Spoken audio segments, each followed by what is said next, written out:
Tourism bill आयलें हातून असेंब्लीन आयला ओपोज तांकां कोणाक अपोज नाल्यार कितें आसा 21 तारीख पर्यंत बिल ओपन आसा ते कॅन गिव देयर सजेशन्स. आतां प्रॉब्लेम कितें जाला जो मनीस उलयतालो हांवें आयकला सकाळी हांगा येता आसतना म्हाका कोणाचो फोन आयल्लो ताकाच म्हाका दिसता 10 लाख फायन पडली सबलेटिंग करता म्हणून.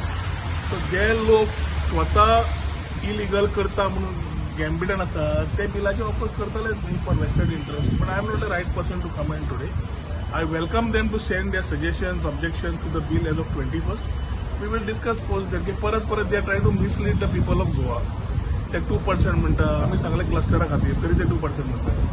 मागीर आनी कितें टॉपिक काडटा कितें आनी कितें काडलें आनी they spoke about something else. Events हांवें सांगलें क्लियरली की पयल्या पेजीर मेन्शन केलां ते only for tourism purpose tourist म्हणून फक्त हू आर होल्डिंग इव्हेंट्स. आतां हे करपाक इन्कम गोंय सरकाराक येवपाक पूण ते मिसलिडिंगांनी बंद करपाक जाय. एकूच म्हाजी सगळ्यांक विनंती आसा कळकळीची की 21st तुमी एक्सटेंशन मागिल्लें एक्सटेंशन दिलें. इश्यूज समज कितें आसा we will talk but let the bill come in. If it comes in the assembly will discuss. Till then it is in a draft stage kept for public opinion. So the bill which is kept for public opinion is for public to come. We have kept it very transparent. So come and help us make a good bill for prosperous tourism for गोंयकार.